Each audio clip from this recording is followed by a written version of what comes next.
with the United States after Brexit. This has been a day of mixed messages. An embarrassingly timed interview in the Sun newspaper criticised the Prime Minister and her policies. A play nicely press conference with the Prime Minister may or may not have helped limit the damage. I give our relationship, in terms of grade, the highest level of special. I'm confident that this transatlantic alliance will continue to be the bedrock of our shared security and prosperity for years to come. The President later met the Queen at Windsor Castle, a visit that at least appeared to pass without any diplomatic incident.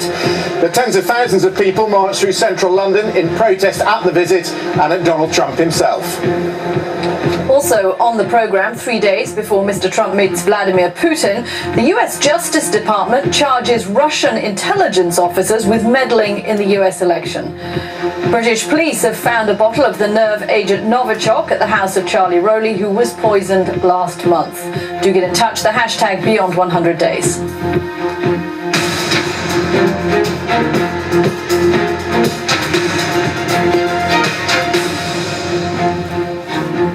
Hello, I'm Katty Kay in Washington. Christian Fraser is in Windsor. Donald Trump has now left London, and there may be several people breathing a sigh of relief to see the US president go. It's been a tumultuous visit. This newspaper interview with a devastating critique of Theresa May's new Brexit policy left the Prime Minister picking up the pieces.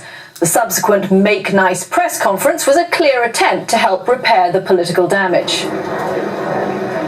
There were no diplomatic incidents, as far as we know, during his tea with the Queen, but that may have been the calm exception to his contentious European trip. Now, Mr. Trump heads to his golf course in Scotland before flying on to what he said could be the easiest part of his tour, a meeting with Vladimir Putin on Monday in Helsinki. Here's our political editor, Laura Koonsberg. You don't need to count the helicopters to know how much this visitor matters. President Trump's entourage blasted through the countryside as subtly as he warned this week that his host might not get the trade deal she covets. For Theresa May, her job was not just to grin and bear it today, but more importantly, to try to change his mind. When first the tricky question was asked, he left it to her. Yeah, have you had a chance to talk about the interview this morning?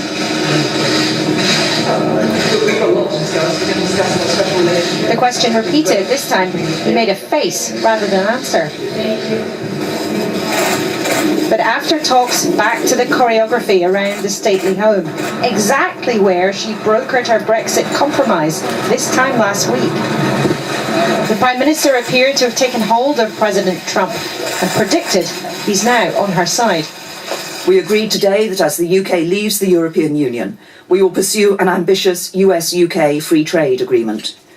The Chequers Agreement reached last week provides the platform for Donald and me to agree an ambitious deal that works for both countries right across our economies. Was he quite so convinced? Once the Brexit process is concluded and perhaps the UK has left the EU, I don't know what they're going to do, but whatever you do is okay with me. That's your decision.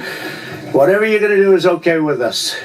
Just make sure we can trade together. That's all that matters. Mr. President, you seem rather to have changed your tune from what you said earlier this week when you said that on the current Brexit plan, that would probably kill the possibility of a trade deal with the UK.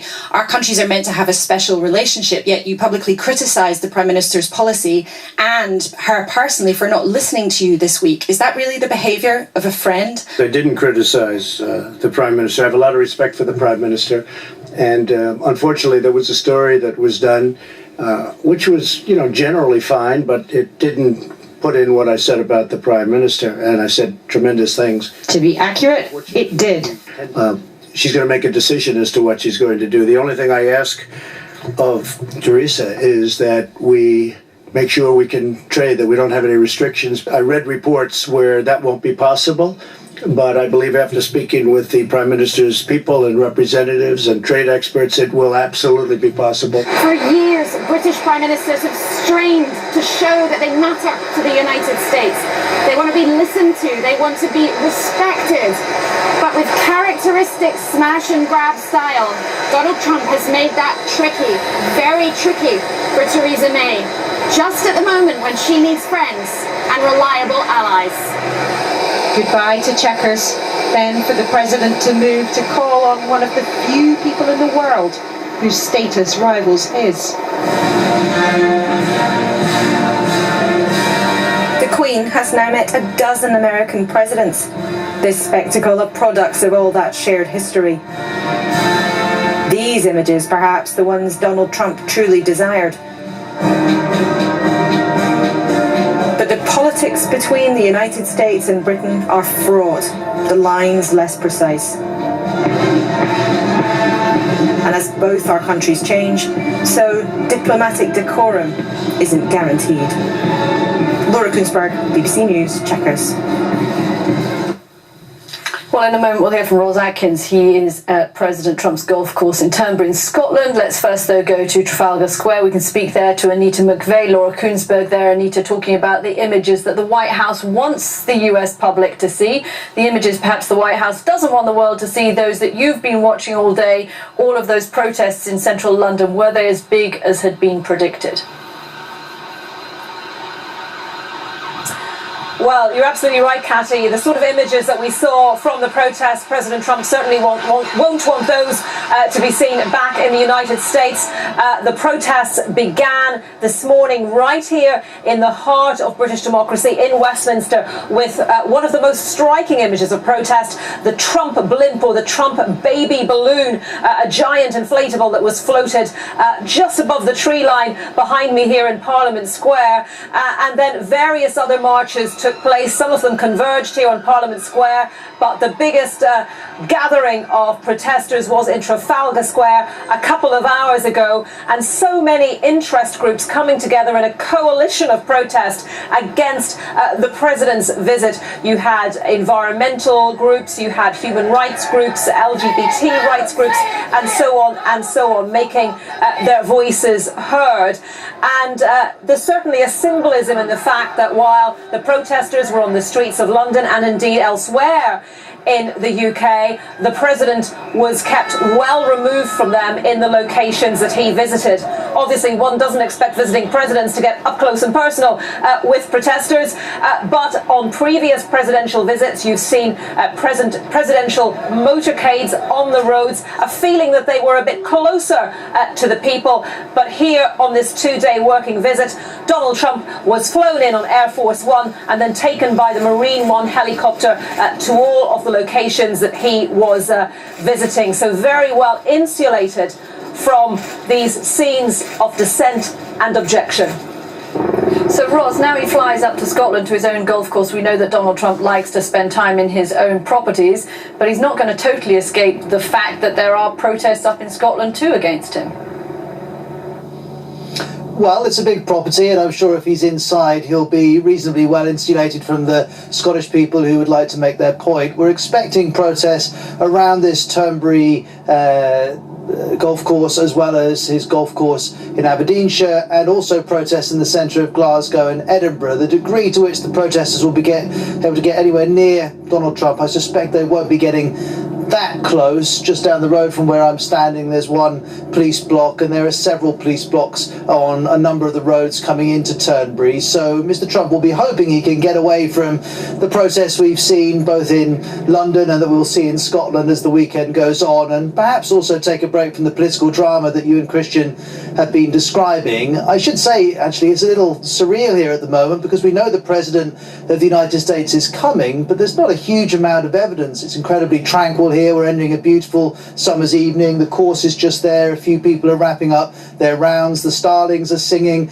We heard one bagpiper practicing. The music just coming down over the hill. We think that's probably ahead of the President arriving. But Mr. Trump has no formal events tomorrow. It's a chance for him to regroup after NATO and this visit to see Theresa May, and of course prepare for what is arguably the biggest moment of this trip, which is seeing Vladimir Putin in Helsinki on Monday. But who could resist a round of golf at Turnberry? What a mighty fine golf course that is. Ross Atkins, thank you very much, and also our thanks to Anita McVeigh. Well, my good friend, Ron Christie, Republican strategist, has been with me here at Windsor through the course of the day. It's been the highest level of special, Ron. Let's just talk about this front page, the Sun newspaper. In the words of the President, this was generally fine. This, for me, is a new definition of generally fine. If that's the new definition of generally fine, Christian, we're in a world of hurt. I mean, the President of the United States stepped on his own message last night. There was such beautiful optics with him at the palace, with the Prime Minister, and of course what ends up happening is the headline that you just held up. And so it's very interesting that we're going to be seeing what will the headline look like tomorrow after a successful visit here at Windsor with, of course, the Mueller indictment that was just announced earlier this afternoon. So what do you think we witnessed at Chequers, first of all? Was this a massive climb down, a walk back of what they saw in the Sun newspaper? There must have been gasps of horror within the pack today. I do. Sarah Huckabee Sanders, the President's press secretary, tried to walk this back last night. It clearly didn't work. And so the President thought that he would take the podium and say, oh, I didn't say anything bad about the Prime Minister, which of course we know he said several bad things about the Prime Minister. So it was a little bit of a walk back, and he recognized perhaps that he had done some political damage for himself that he needed to recover from. Ron, sometimes it's worth looking at the split screen, and I think we can show it, the split screen of what was happening in central London and the events that were taking place in that rather gorgeous castle right behind you, where of course there was the image that the White House wants the world to see and the image that the White House does not want the world to see of those protesters. And that kind of sums up this visit, doesn't it?